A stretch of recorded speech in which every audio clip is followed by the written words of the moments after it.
사도행전 4장 23절에서 31절까지 말씀 우리 한 목소리로 읽겠습니다. 사도들이 누임에 그 동료에게 가서 제사장들과 장로들의 말을 다 알리니 그들이 듣고 한 마음으로 하나님께 소리를 높여 이르되 대주제여 천지와 바다와 그 가운데 만물을 지은 이시요 또 주의 종 우리 조상의 다윗의 입을 통하여 성령으로 말씀하시기를 어찌하여 열방이 분노하며 족속들이 허사를 경영하였는고 세상의 군왕들이 나서며 관리들이 함께 모여 주와 그리스도를 대적하도다 하신 이로소이다.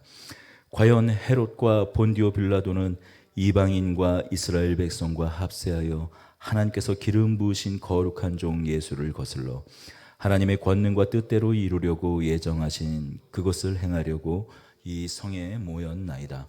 주여 이제도 그들의 위협함을 굽어 보시옵고 또 종들로 하여금 담대히 하나님의 말씀을 전하게 하여 주시오며 손을 내밀어 병을 낫게 하시옵고 표적과 기사가 거룩한 종 예수의 이름으로 이루어지게 하옵소서 하더라. 빌기를 다함에 모인 곳이 진동하더니 무리가 다 성령이 충만하여 담대히 하나님의 말씀을 전하니라. 아멘. 혹시 열린 신론, 열린 신학, 열린 하나님이라는 말씀 혹시 들어보셨습니까? 열린 신론, 열린 신학, 열린 하나님. 언뜻 듣기에는 참 좋게 들리죠. 하나님이 닫혀 계시면 안 되잖아요. 하나님의 마음이 뭐 닫혀 계신 하나님이면 안 되잖아요. 그러니 좋게 들립니다. 그런데 제 말씀을 들어보면 그렇게 이게 좋은 의미가 아니구나 생각이 드실 겁니다. 열린 신론 또는 열린 신학, 열린 하나님이라는 말은 최근에 좀 등장한 주장들이에요. 하나님이 어떻게 이 세상을 다스리고 어떻게 이 온 우주 만물을 통치하고 경영하시는가 하는 것과 관련된 이야기입니다. 하나님은 굵직한 것들은 계획하시고 미리 정하셨지만 세세한 것을 모두 다 알지는 못한다라는 거예요. 인간의 자유의지와도 좀 상관이 있는 이야기죠. 아니, 인간의 자유의지 때문에 만들어진 주장이기도 합니다. 하나님은 큰 역사, 큰 굵직한 것들은 계획하셨지만 세세한 것들은 알지 못한다라는 거예요. 인간의 자유로운 그 선택, 그것 결정하시는 것을 보고 그거에 따라 역사를 진행하신다라는 거예요. 물론 결론은 정해져 있죠. 하나님께서 이 세상을 끝내 승리하시는 하나님이시죠. 그 전제까지도 없다면 하나님이 아니시게 되는 거니까 그것마저도 부정하지는 않지만 하나님은 이 세상 역사 진행의 그 모든 것을 다 알고 계시진 않는다라는 거예요. 그러니 이 세상은 열려 있다라는 거죠. 얼마든지 어떤 가능성이든 다 열려 있다라는 거예요. 그래서 열린 신론, 열린 신학, 열린 하나님이라는 주장을 하는 겁니다. 어떻게 들리세요? 그럴듯해 보이지 않으십니까? 여러분, 하지만 만약에 이런 주장이 옳다면 하나님은 어떤 하나님이 되시는 겁니까? 그저 뒤치다꺼리하는 하나님이 되는 겁니다. 뒤치다꺼리는 하나님. 사람이 어떤 일을 벌일 때마다 하나님의 그 목적을 이루기 위해서 끊임없이 수습하는 그런 하나님이 되어버립니다. 하나님의 최후 승리라는 그 목표는 정해져 있으니 하나님 나라의 완성이라는 그 목표는 정해져 있지만 그 사이에 하나님은 언제나 뒷수습하고 뒤치다꺼리하고 헐떡거리는 하나님이 되어버립니다. 이것과 비슷한 주장이 또 한 가지가 있어요. 이건 주로 영적 전쟁을 주장.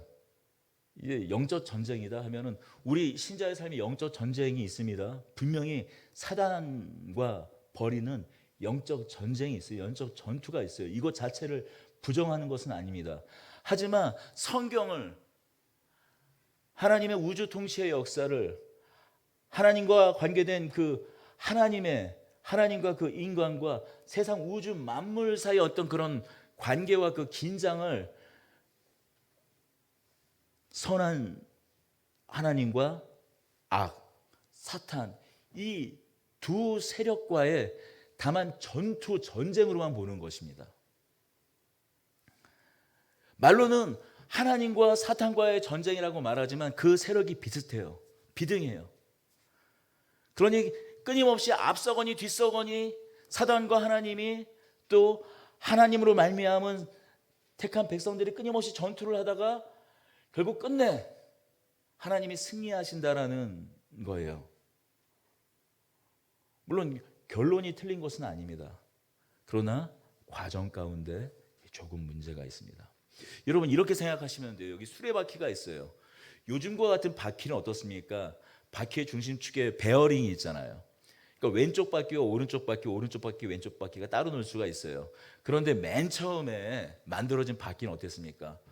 이 베어링이라는 것, 그것이 없이 그냥 같이 묶여 있지 않습니까? 그러니 왼쪽 바퀴가 돌면 어떻게 돼요? 오른쪽 바퀴도 강제로 돌게 되는 거죠. 오른쪽 바퀴가 돌면 어떻습니까? 왼쪽 바퀴도 강제로 도는 겁니다.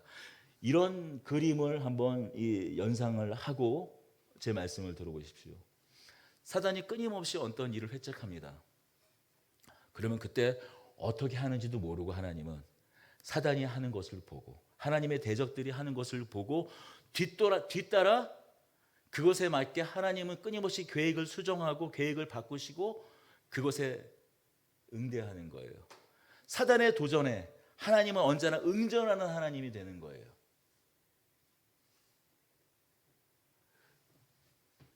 이 주장도 얼핏 보면 그럴듯해 들리는 이야기입니다. 그리고 대부분 종교들이 갖고 있는, 선악구도를 명확하게 긋고 있는 종교들이 갖고 있는 세계관이기도 해요. 그러나 여러분, 우리의 신앙은 그런 세계관이 아니에요. 앞서 말씀드린 열린 신론, 열린 신학, 열린 하나님, 그 주장을 하는 사람들의 그 주장과 제가 두 번째 말씀드린 그 주장은 전혀 다른 이야기가 아니에요. 하나님은 언제나 뒤쫓아가고 수습하는 수동적인 하나님이 돼요. 사실 말만 하나님일 뿐이지, 말만 세상을 창조했을 뿐이지, 어떻게 보면 우리와 다를 바 없는 하나님입니다. 여러분, 오늘 우리가 읽은 이 본문의 기도는 사도들이 대제사장의 그 관정에서 풀려나 오늘 말씀에 있는 대로 그 동료들이, 그 제자들이 기쁨으로 하나님께 찬송하며 기도하는 그 장면을 이 4장 23절에서 31절은 소개하고 있습니다. 오늘 이 동료들의, 베드로와 요한의 동료들, 우리가 제자들이라 말하고 또 사도들이라고 말하는 그 동료들이 함께한 이 기도의 내용을 가만히 살펴보면 이런 모든 주장들은 설 자리를 잃어버립니다. 우리 24절을 함께 읽겠습니다. 사도들이 누임에 그 동료들에게 가서 제사장들과 장로들의 말을 다 알리니, 24절입니다. 그들이 듣고 한 마음으로 하나님께 소리를 높여 이르되, 대주제여 천지와 바다와 그 가운데 만물을 지은 이시오. 하나님께 대하여 대주제라는 표현을 해요. 하나님께 대하여 대주제라는 표현을 씁니다. 대주제, 이 말은 헬라어로 데스포테스라는 단어예요. 오늘날 이 영어 단어 이 데스포트, 좀 긍정적으로 얘기하면 절대군주, 좀 부정적으로 얘기하면 독재자라는 뜻이에요. 독재자, 절대군주, 무소불위의 권력, 뭐 그런 부정적인 의미예요. 그러니 신약 성경에서 이 이 데스포테스라는 이 단어는 3번밖에 등장하지 않습니다. 특별히 하나님께 대하여는 딱 한 번 유일하게 이곳에 등장을 해요. 보통 신약 성경에서 주님 할 때는 퀴리오스라는 단어를 쓰죠. 퀴리오스라는 단어를 씁니다. 하지만 이 성경 오늘 쓰고 있는 이 누가는 사도들이, 제자들이, 그 동료들이 하나님께 대하여 데스포테스라고 한 이 말을 그대로 옮겨 기록하고 있어요. 왜 베드로와 요한은, 그 동료들은 하나님께 대하여 데스포테스, 대주제요. 당시에 이 로마 권력의 최고 통치자에게, 그것도 오해를 살 수 있기 때문에 함부로 부르지 않았던, 당시에 로마 황제에게도 함부로 부르지는 않았어요. 이 퀴리오스라는 단어를 썼지, 이 데스포테스, 이것은 원로원과 이 로마 황제의 어떤 그런 균형을 약간 잃고 어떤 독재적인 어떤 그런 주권을 행사할 때 약간 좀 불려지는 거기 때문에 이 참 조심스럽게 사용되는 단어입니다. 일반적으로 주님, 뭐 아내가 남편을 말할 때도 주여 하지 않습니까? 뭐 예를 들면 사라가 아브라함을 향하여 주님이라고 하잖아요. 또 선생님을 향하여 주님이라고 하기도 하고, 왕을 향하여 신하들이 퀴리오스 하면서 주님이라고 했습니다. 신약 성경에 보통 이 하나님께 대하여 이렇게 3인칭을 이렇게 말할 때는 보통 퀴리오스, 주님이라는 단어를 썼어요. 하지만 오늘 이 기도에서는 하나님께 대하여 대주제어라고 말하고 있어요. 대주제어, 천지와 바다와 그 가운데 만물을 지으신 이시요. 왜 이렇게 말하는 걸까요?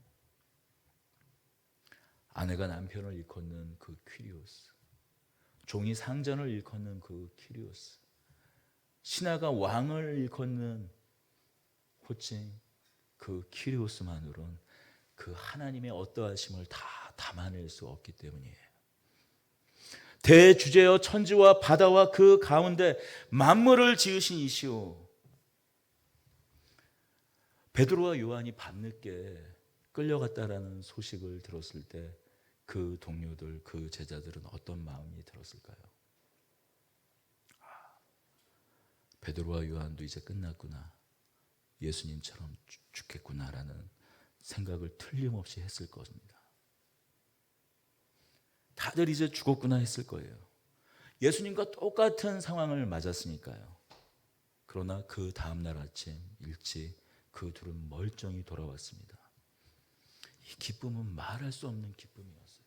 꼭 죽었다 살아나야 부활이 아니라 생생히 살아있는 모습으로 돌아온 것, 그 부활과 다를 바 없는 일이었습니다.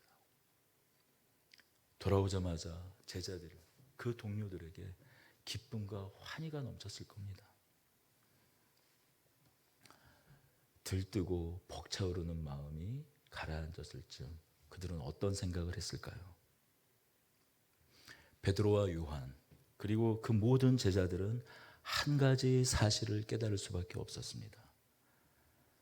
이 모든 것이 하나님의 계획이구나.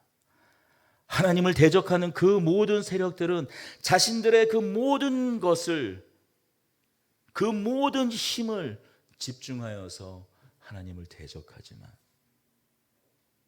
하나님을 대적하는 그 모든 세력들은 자신들이 이 세상을 주관하고 주도하고 결정한다고 생각하지만, 아니 오히려 대주제이신, 주권자이신, 모든 것 위에 뛰어나신 그 하나님께서 하나님의 뜻과 결정대로, 하나님의 예정대로 이 세상 모든 것을 이루어 가시는구나 깨닫게 되었습니다.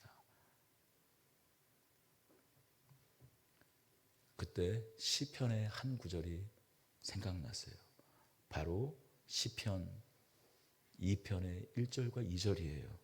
어찌하여 열방이 분노하며 족속들이 허사를 경영하는고, 세상의 군왕들이 나서며 관리들이 함께 모여 주와 그의 그리스도를 대적하도다.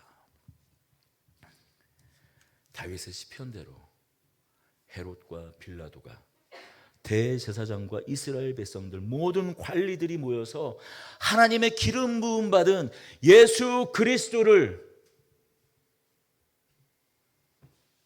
죽였지만 하나님께서 그를 살리셨구나. 그들이 모여서 무슨 일을 하고 있는지 몰랐지만, 아니 그들이 끝내 자신들의 힘, 자신들의 권력, 자신들의 그 모든 것을 동원해서 그리스도라 일컬었던 그 사람을 죽일 수 있을 것이라, 아니 죽였다고 이제 더 이상 자신들의 길을 막는 그 어떤 대적도 없을 것이라고 생각했지만, 계획했지만, 정했지만 그 모든 것이 아니 하나님의 주권 아래에 있는, 만물을 다스리시고 만물을 창조하신 이 대주제이신 하나님의 계획, 하나님의 뜻, 하나님의 정하신 그 역사 가운데, 그 경영 가운데 있는 일이구나. 제자들은 깨달았습니다. 하나님의 계획과 의도는 예수님을 바로 이스라엘 왕으로 세우려고 했는데 그것이 잘 안 돼서 어쩔 수 없이 예수님이 확 그냥 죽어버려서 예수님을 살리셔서 주와 그리스도가 되게 하신 것이 아니라, 하나님의 뜻과 계획은 그 모든 만물 가운데 주라 일컬었던 그 모든 세력들이, 사단이 공중 권세 잡은 자가, 그들의 하수인인 권력들이, 주권자들이 다 모여, 세상 마귀들이 다 모여서 대적한 그것마저도 저들이 무슨 일을 하고 있는지 알지 못하지만 그들이 죽인 그 예수가 그리스도이심을 확증한 일이다. 하나님의 뜻과 계획 가운데 다 일어난 일이라고 지금 말씀하고 있는 거예요. 여러분, 예정이라는 단어만 나오면 이 아주 싫어하는 사람들이 있습니다. 믿지 않는 사람들이 대부분 그래요. 이 예정이라는 단어, 예정이라는 말을 딱 듣는 순간 부정적인 반응을 바로 보여요. 아니 하나님이 다 예정하셨으면 우리는 로봇이냐? 우리는 로봇이라는 거예요.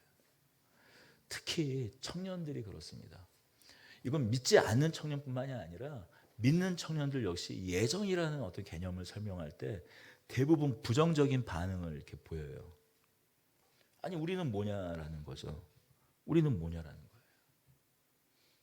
하나님이 다 예정하시고 그러면 우리의 책임, 우리는 뭐냐라는 거죠.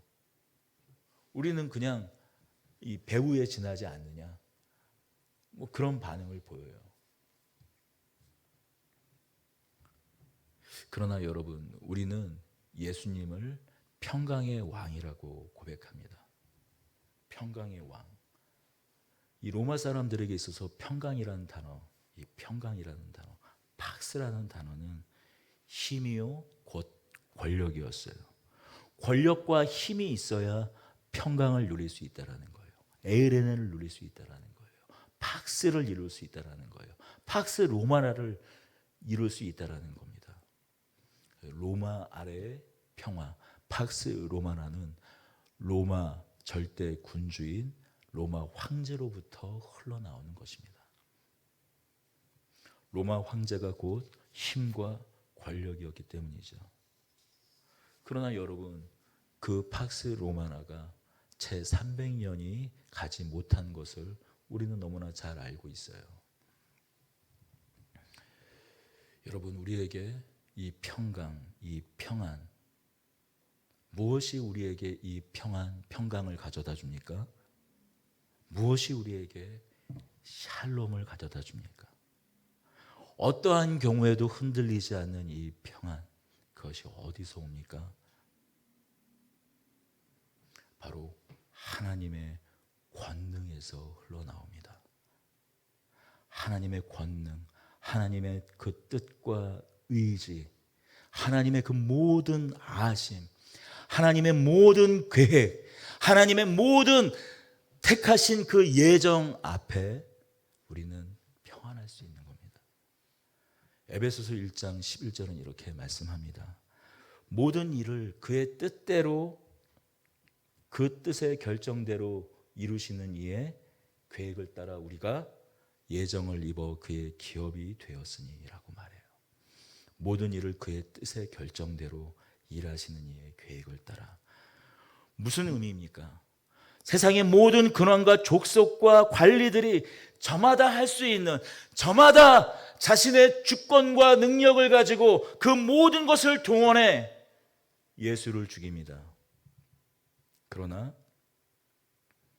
하나님께서 하나님의 그 모든 권능으로 예수를 부활시키셨어요.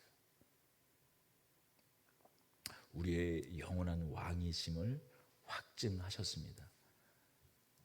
어쩔 수 없이 죽은 것이 아니라 예수님이 말씀하신 대로 내가 하나님의 뜻에 따라, 내가 요나와 같이, 요나가 그 물속이 뱃속에서 3일을 지나 다시 토해져서 세상에 나온 것 같이 내가 죽었다 다시 살아나는 것, 그 영광을 너희가 볼 것이라고 예수님은 말씀하셨어요.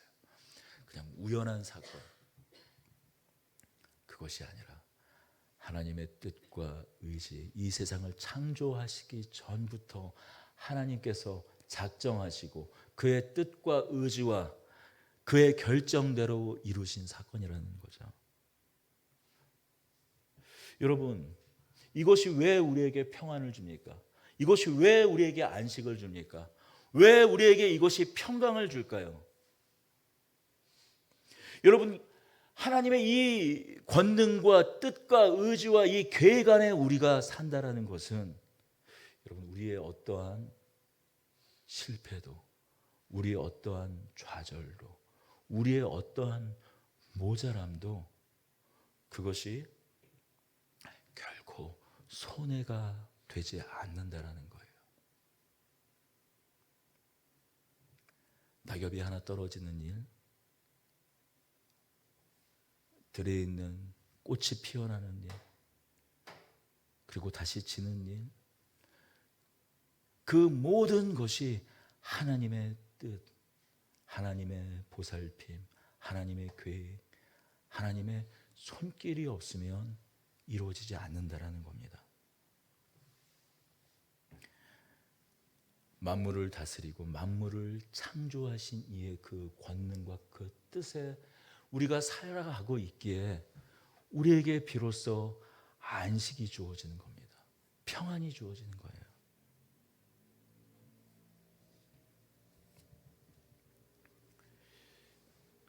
여러분, 여전히 우리 마음 가운데는 그래 다 좋아. 그러면 우리는 뭐냐라는 질문이 다시 한번 또 일어날 수 있어요. 그런데 우리 현실 가운데 고난이 있는데, 어려움이 있는데, 그 가운데 도대체 우리는 뭐냐라는 질문이 있을 수 있죠. 우리 29절을 함께 읽겠습니다. 주여, 이제도 그들의 위협함을 굽어보시고 또 종들로 하여금 담대히 하나님의 말씀을 전하게 하여 주시오며. 우리의 믿음은 틀림없이 하나님께서 대주제이신 것을 믿는 믿음입니다. 그러나 우리의 삶의 현실은 어떻습니까? 우리 현실 앞에서는 우리는 한없이 작아지지 않습니까? 이 정도밖에 못하고, 이 정도밖에 못하고 죽는 거라면 우리 삶이 두렵잖아요. 때로는 떨리잖아요. 죽음이 두렵고, 삶의 실패가 두렵고, 이것밖에 안 되고 그저 그냥 끝내는 인생이 될까 봐 두렵고, 거기에 덧붙여 거기다가 하나님까지 만나서 하나님 뜻대로 살다가 왠지 좀 잘 안 되면 또 괜히 또 잘 안 될 것 같기도 하고, 순종하면 더 손해볼 것 같고, 그래서 더 두려워지고, 망하는 것이 두렵다는 거예요. 자식들이 뒤처질까 봐 두렵다는 거예요. 그런 현실 앞에서 지금 똑같은 우리의 현실 앞에서 베드로는 이렇게 기도하는 겁니다. 주여, 이제도 그들의 위협함을 굽어보시고 하나님이 대주지신 것을 믿어요. 온 우주 만물을 창조하시고 다스리는 것을 믿어요. 예수님께서 받으신 그 고난, 그 어려움. 근데 그거는 우리한테 좀 비껴가기 원하는데, 비껴갔으면 좋겠는데 우리에게도 피어가지 않는다라는 거예요. 주여 이제도 그들의 위협함을 굽어보시고 하나님을 대적하는 자신의 힘, 권력, 지혜 그 모든 것을 동원해서 하나님을 가로막는 사람들이, 아니 하나님 뜻대로 살아가려는, 하나님 말씀대로 순종하려 어쨌든 살아가려는 저희들 앞에, 저들이 여전히 우리 앞에 버티고 있습니다. 그러니 대주제이신 하나님 굽어 보십시오. 우리를 살펴주십시오. 우리를 인도하여 주십시오. 우리를 하나님 뜻 안에서 우리를 바로 서서 살게 해주십시오 라고 기도하는 겁니다. 세상 무대는 하나님이 보이지 않는 무대예요. 하나님이 보이는 무대라면 세상 군왕들이 설쳐되겠습니까? 세상 열방이 우리를 흔들겠습니까? 세상 관리들이 함부로 나서겠습니까? 하나님이 보이지 않기 때문에 그들이 설치는 거죠. 그들이 모든 힘을 다 가졌다고 나서는 거죠. 쥐고 흔드는 거죠. 우리가 바로 그 무대에 선 겁니다. 여러분, 우리는 부속품이 아닙니다. 마리오네트 인형이 아니에요. 하나님의 손에 붙잡혀 있는 겁니다. 하나님의 손에 우리는 붙잡혀 있는 거예요. 이건 다른 말로 하나님께서 우리와 함께 하신다라는 거예요. 보이지는 않지만 만물의 대주제이신, 온 우주, 온 세상의 주권자이신, 통치자이신, 이 세상을 그의 뜻과 그의 계획대로, 그의 결정대로 인도하시는 이에 우리가 뭐라고요? 우리가 기업입니다. 기업. 여러분, 기업. 여러분, 기업. 이 성경이 참 잘 번역한 것 같아요. 우리의 선조들이 그걸 뭐 기업이라고 번역한 거. 여러분, 우리가 이 조그만 구멍가게 하나라도 차리면 어떻습니까? 그것을 어떻게 하든지 제대로 운영해보고 경영해보려고 몸부림치지 않습니까? 근데 하나님께서 우리를 기업으로 삼으셨대요. 그의 뜻과 그의 결정대로 이루시는 하나님께서 우리를 기업으로 삼으셨습니다. 그러니 우리가 부속품이라고요? 우리가 마리오네트 인형이라고 하실 겁니까? 아니요. 그러니 우리는 우리가 보이는 것에 붙잡힌 사람들이 아니에요. 실패가 아닌 사람들입니다. 우리가 때로 그 뜻을 따라 살다 순종하다 우리가 실패하는 모습으로 보일지라도 여러분, 그것은 하나님께 영광이 되는 거예요. 하나님께 대하여 명예가 되는 겁니다. 시상식에 나가 화려한 조명을 받으며 트로피를 받아야 하나님의 영광, 하나님의 명예가 되는 것이 아니라 우리가 그 말씀에 따라 살아가는 그 모든 순간이 우리는 명예가 되는 사람들로, 하나님의 영광이 되는 사람들로 붙들려 있다라는 거예요. 너희들 다 애정되었다며 로버트냐? 라고 말하는 그 말 앞에서 우리는 하나님께 붙들려 있기 때문에 비로소 우리는 담대하고 자유한 사람이 된다는 거예요. 모든 힘, 모든 권력을 가지면 자유롭다고요? 담대하다고요? 그렇지 않습니다. 여러분, 어떻게 보면 이 자유의지라는 거, 프리윌, 이 자유의지라는 것, 이것은 현대 산업사회가 만든 환상에 불과한 거예요. 환상에 불과합니다. 하나님을 대적하는 사람들이 만들어 놓은 환상에 불과한 단어예요. 여러분 한순간도 언제 여러분이 자유해지셨습니까? 여러분이 여러분의 부모를 정하셨습니까? 한번 여러분의 삶을 되돌아봐요. 무엇을 얼마나 자유롭게 사셨습니까? 자유롭게 선택하셨습니까? 우리 태어나는 것조차도 선택하지 못한 사람이에요. 이사 간 것, 그거 하나조차도 우리 마음대로 이사 갔습니까? 생각해 보세요. 따지고 보면 그렇지 않을걸요. 모든 조건과 그 안에서 정해진 옵션 안에서 그저 그냥 최선의 결정을 한 것뿐이지 내가 자유롭게 선택했다고요? 아니에요. 그러면 죽는 순간은, 근데 우리 죽는 순간은 결정할 수 있습니까? 그렇지 않아요. 마치 하나님을 쫓아 하나님의 말씀대로 사는 삶이 마치 노예와 같고 종과 같고 자유롭지가 않은 그런 삶이라고요? 속박당하는 삶이라고요? 아니요. 우리의 실패가 아니다. 우리의 모자람이 아니다. 아무것도 해놓은 게 없어. 근데 이게 아무것도 해놓은 게 아니야. 하나님께서 부르신 자리에서 가장 큰 영광을, 가장 큰 상찬을 하나님께 한 거야. 인생에서 가장 위대한 찬양을 한 거야.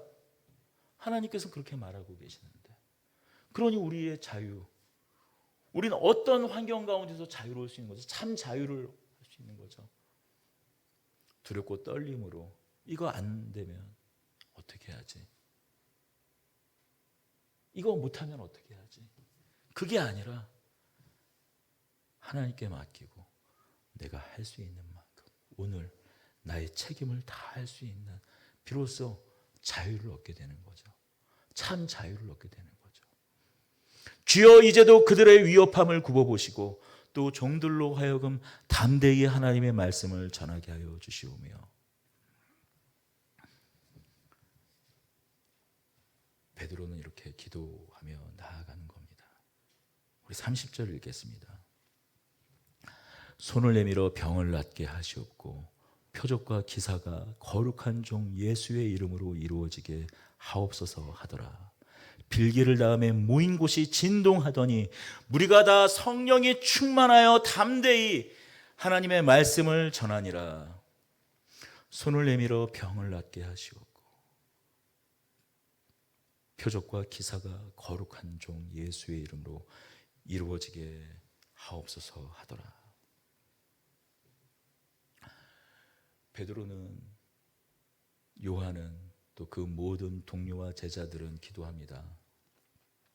손을 내밀어 병을 낫게 하시옵고 표적과 기사가 거룩한 종 예수의 이름으로 이루어지게 하옵소서 하더라.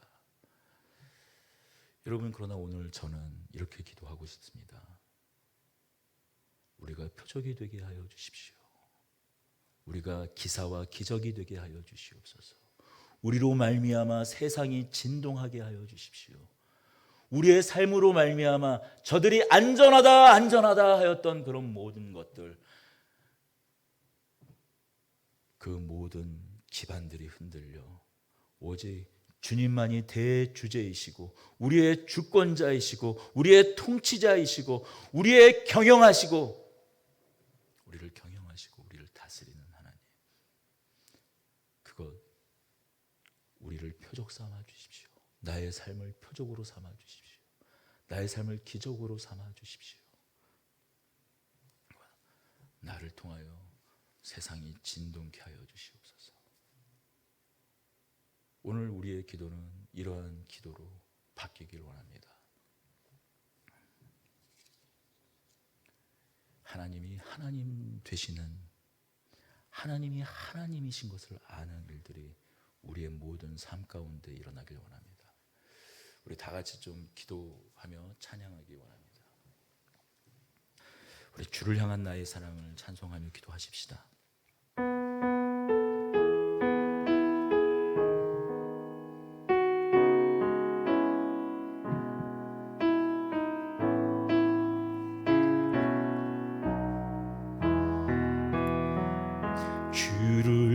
향한 나의 사랑을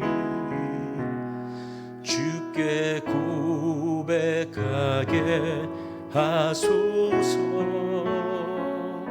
아름다운 주의 그늘 아래 살며 주를 보게 하소서. 주의 말씀 선포될 때에 땅과 하늘 진동하리니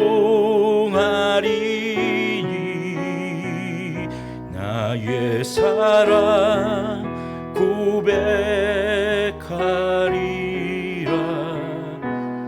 나의 구주 나의 친구 부드러운 주의 속삭이 나의 이름을 부르시네. 주의 능력 주의 영광을 보이사 성령을 부소서.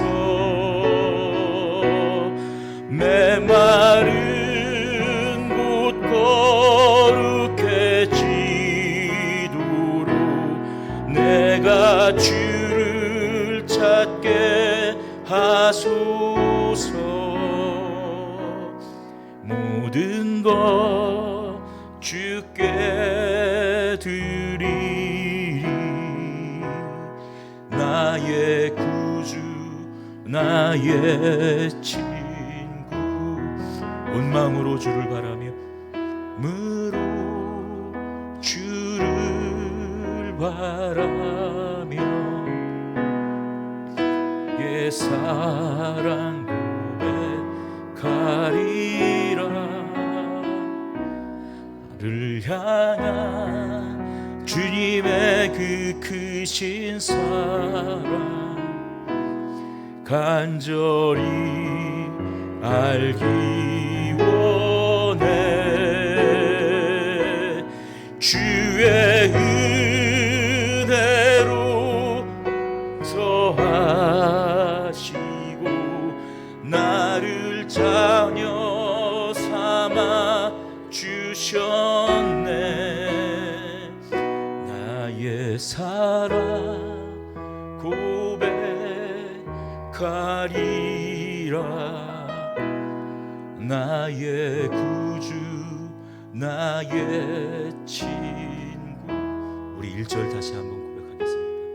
주를 향한 나의 사랑을 주께 고백하게 하소서. 아름다운 주의 그늘 아래 살며 주를 보게 하소서.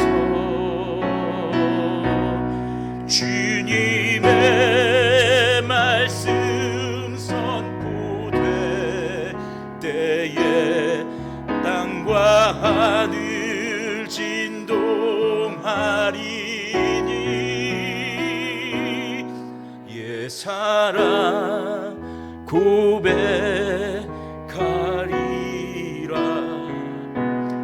나의 구주 나의 친구. 우리 기도하며 나아가십시다.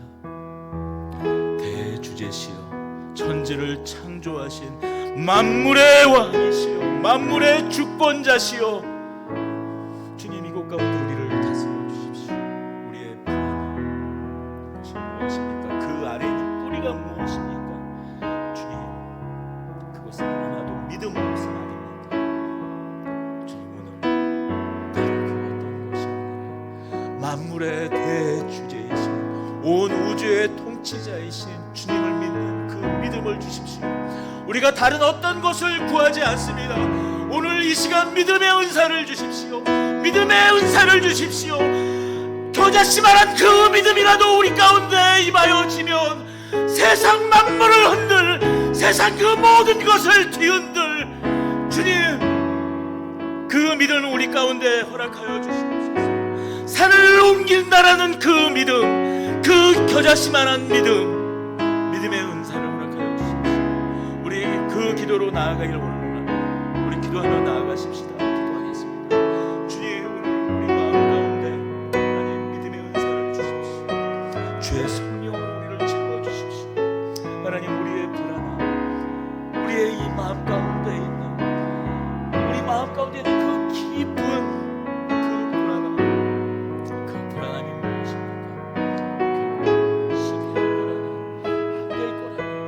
아버지, 그런 마음, 우리가 하나님을 떠나 있었을 때 우리가 언제나 늘상 경험했던 그것이 오늘도 우리가 주 안에 있지만, 하나님 안에 있지만, 하나님의 마음 가운데 거하고 있지만, 만물의 창조주이신, 대주제이신, 주권자이신, 통치자이신 주님 안에 우리가 거하고 있지만 여전히 하나님 없이 살던 그때 우리가 그 쓴 뿌리 가운데 매여 있는 것 아닙니까? 주님, 오늘 주님 하나님의 샬롬을 주십시오.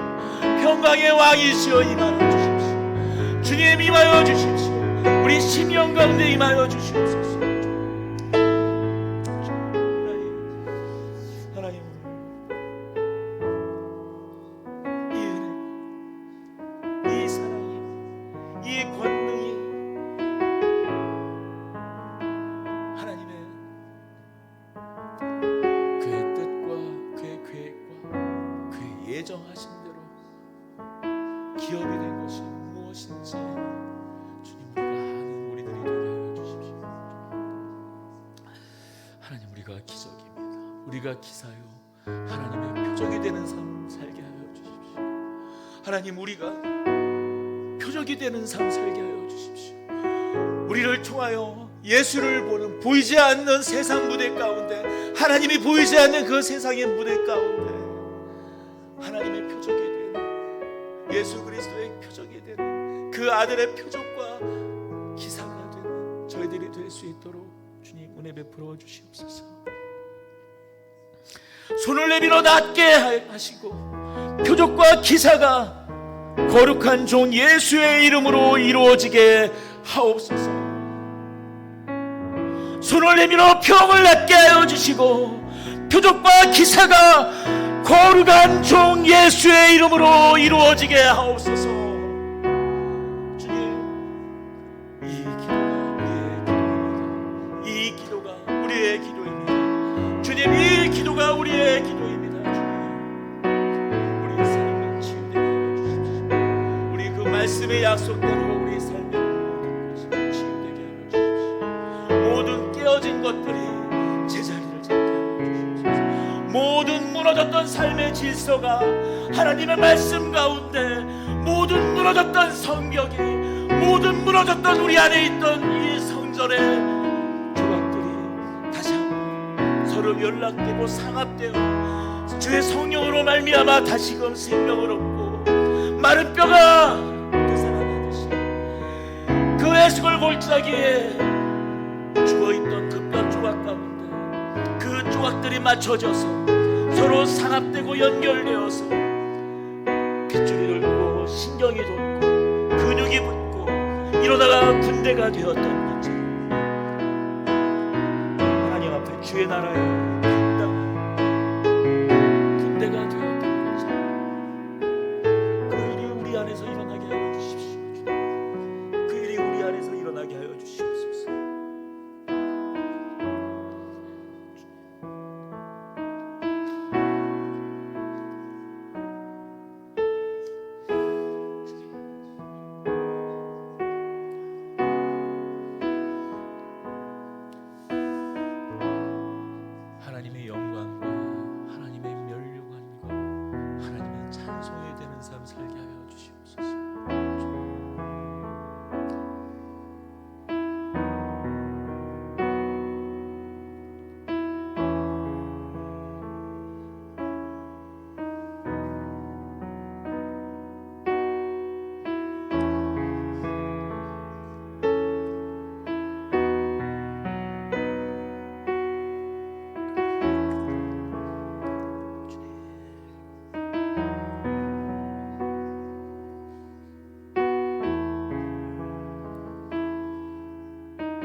자유의지를 말합니까?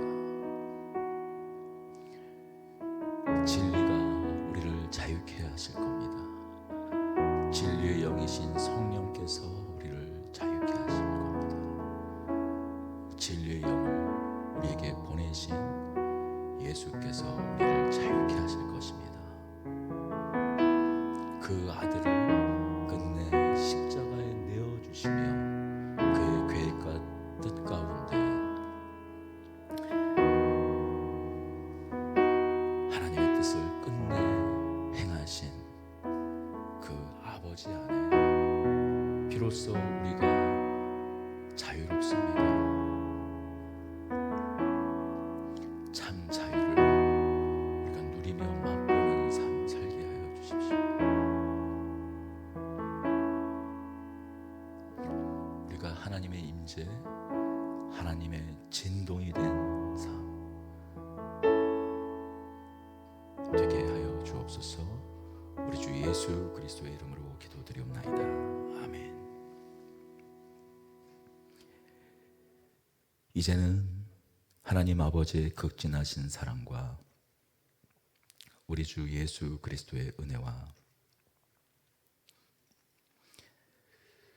주님의 뜻 안에서 그 예정대로 기업이 되어